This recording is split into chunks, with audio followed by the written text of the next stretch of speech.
नवी मुंबई आंतरराष्ट्रीय विमानतळ याच्या प्रगतीचा आढावा घेण्याकरता सन्मान्य उपमुख्यमंत्री आणि आम्ही सगळे या ठिकाणी आलेलो आहोत।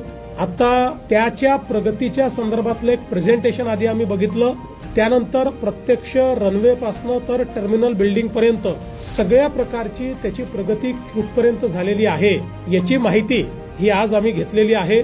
साधारणपणे याची भौतिक प्रगती ही 94% झालेली आहे। रनवे पूर्णपणे सुसज्जित आहे। टर्मिनल बिल्डिंगचं काम झालेलं आहे। टर्मिनल बिल्डिंगचं आता इंटिरियरचं काम चाललेलं आहे।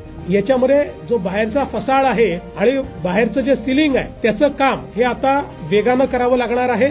बाकी सगळं काम जे आहे आता अत्यंत वेगानं चाललेलं आहे।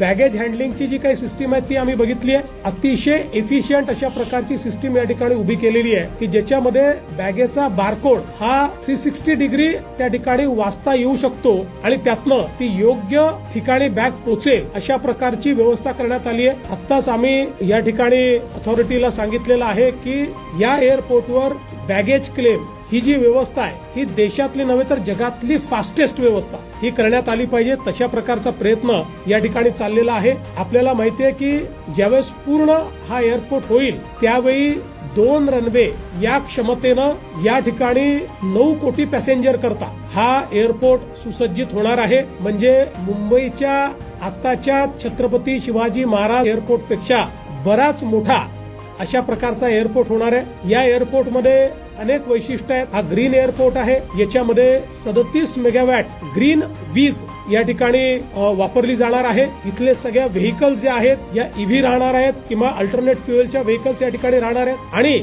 सस्टेनेबल एव्हिएशन फ्युएल जे अलीकडच्या काळामध्ये मोठ्या प्रमाणात डेव्हलप होत आहे त्याचंही एक मोठं सेंटर हा एअरपोर्ट राहणार आहे। त्यामुळे जे काही आपली विमानं फ्युएल वापरतात तेही या ठिकाणी ग्रीन फ्युएल असेल असा प्रयत्न या एअरपोर्टच्या माध्यमातून होणार आहे। एक मोठी कनेक्टिव्हिटी एअरपोर्टला आपण तयार केलेली आहे। आपल्याला माहिती आहे की अटल सेतूवरनं एक कोस्टल रोडचं काम चाललेलं आहे जे साधारणपणे पुढच्या वर्षीच्या मार्च पर्यंत पूर्ण होईल अशा प्रकारची अपेक्षा आहे।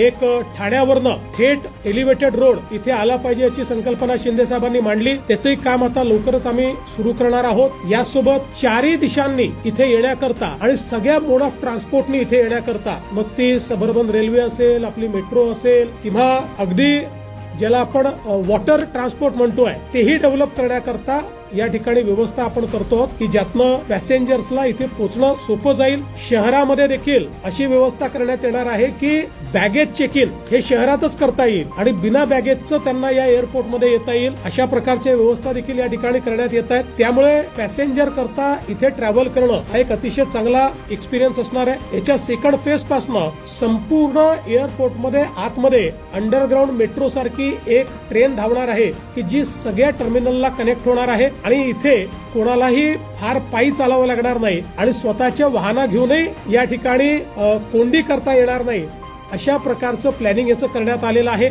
जे काही बे तयार करण्यात आले त्या बे पासनं 500 मीटरमध्ये सगळे लोक पोहोचू शकतील आणि त्यालाही ट्रॅव्हलेटर्स दिलेले आहेत। अलीकडच्या काळात आपण बघतो की काही एअरपोर्टवर 1-1 किलोमीटर लोकांना पायी चालावं लागतं, पण इथे मात्र याचं प्लॅनिंग करताना ट्रॅव्हलेटर्स दिले असल्यामुळे लोकांना अतिशय सुविधा होणार आहे। त्यामुळे मला असं वाटतं की देशातलं सगळ्यात आधुनिक अशा प्रकारचं एअरपोर्ट या ठिकाणी होत आहे।